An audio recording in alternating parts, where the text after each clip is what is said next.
Good time of day, ladies and gentlemen. Gather round as we embark on a short journey into a realm of wit and wonder, guided by the ingenious mind of that legendary word turner, H. Munro, or Saki, as we know him better. Prepare yourselves for a tale that will amuse and disconcert in turns. The Open Window. Picture this: a quaint house in the English countryside, an unsuspecting visitor, and an open French window that holds the key to a most curious predicament. The visitor is one Framton Nuttel, who seeks solace amidst this idyllic setting, but little does he know that tranquility will be the last thing he finds. Prepare for suspense and intrigue, drafted with Saki's signature irony, all wrapped in a very short story that packs quite a punch. Welcome to The Open Window, where reality takes a back seat, and wit takes the wheel.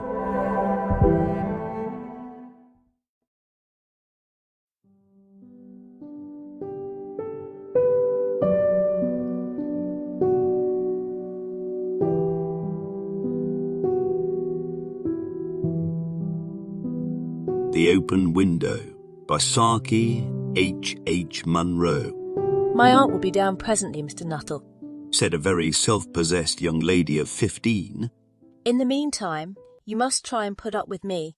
Framton Nuttel endeavoured to say the correct something, which should duly flatter the need of the moment, without unduly discounting the aunt that was to come.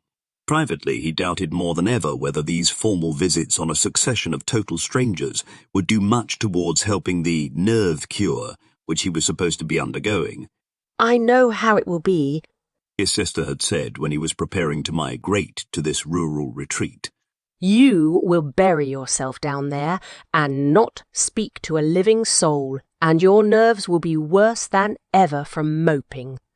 I shall just give you letters of introduction to all the people I know there. Some of them, as far as I can remember, were quite nice.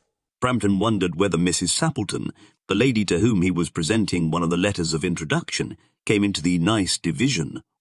Do you know many of the people round here?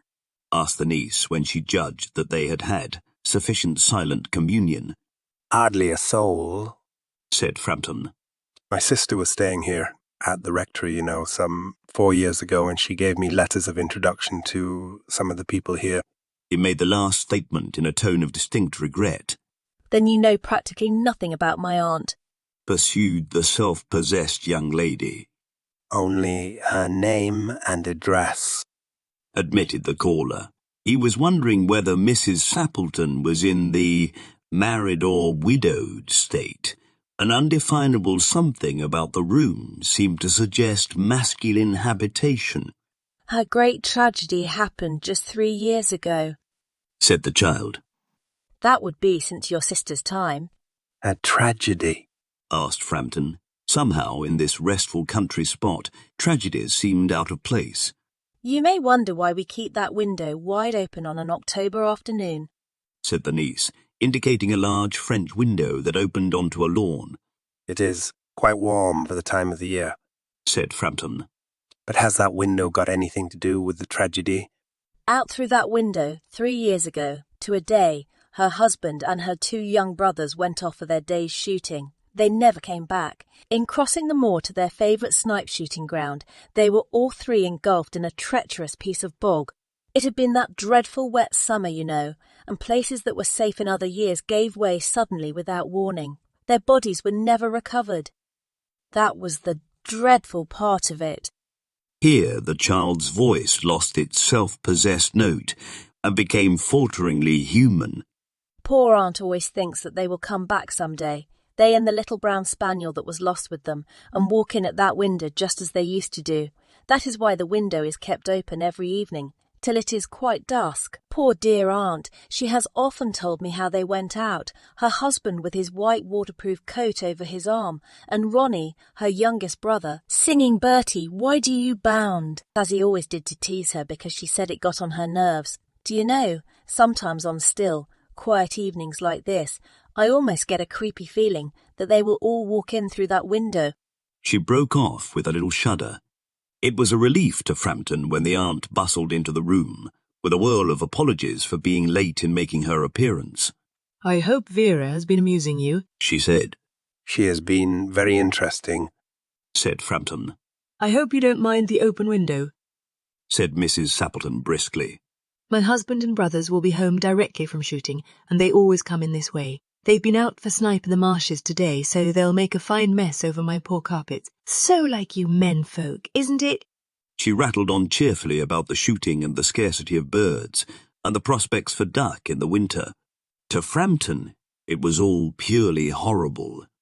He made a desperate but only partially successful effort to turn the talk onto a less ghastly topic. He was conscious that his hostess was giving him only a fragment of her attention, and her eyes were constantly straying past him to the open window and the lawn beyond. It was certainly an unfortunate coincidence that he should have paid his visit on this tragic anniversary. The doctors agree in ordering me complete rest, an absence of mental excitement, an avoidance of anything in the nature of violent physical exercise, announced Framton, who laboured under the tolerably widespread delusion that total strangers and chance acquaintances are hungry for the least detail of one's ailments and infirmities, their cause and cure. On the matter of diet, they are not so much in agreement, he continued. No, said Mrs. Sappleton, in a voice which only replaced a yawn at the last moment. Then she suddenly brightened into alert attention, but not to what Framton was saying. Here they are at last, she cried. Just in time for tea, and don't they look as if they were muddy up to the eyes? Framton shivered slightly and turned towards the niece, with a look intended to convey sympathetic comprehension. The child was staring out through the open window with dazed horror in her eyes. In a chill shock of nameless fear, Framton swung round in his seat and looked in the same direction. In the deepening twilight, 3 figures were walking across the lawn towards the window. They all carried guns under their arms, and one of them was additionally burdened with a white coat hung over his shoulders. A tired brown spaniel kept close at their heels. Noiselessly they neared the house, and then a hoarse young voice chanted out of the dusk, "I said, Bertie, why do you bound?" Framton grabbed wildly at his stick and hat. The hall door, the gravel drive, and the front gate were dimly noted stages in his headlong retreat. A cyclist coming along the road had to run into the hedge to avoid an imminent collision. "Here we are, my dear," said the bearer of the white mackintosh, coming in through the window. "Fairly muddy, but most of it's dry. Who was that? Who bolted out as we came up?" A most extraordinary man, a Mr. Nuttel, said Mrs. Sappleton. Could only talk about his illnesses, and dashed off without a word of goodbye or apology when you arrived. One would think he had seen a ghost. I expect it was the spaniel, said the niece calmly. He told me he had a horror of dogs. He was once hunted into a cemetery somewhere on the banks of the Ganges by a pack of pariah dogs and had to spend the night in a newly dug grave with the creatures snarling and grinning and foaming just above him, enough to make anyone lose their nerve. Romance at short notice was her speciality.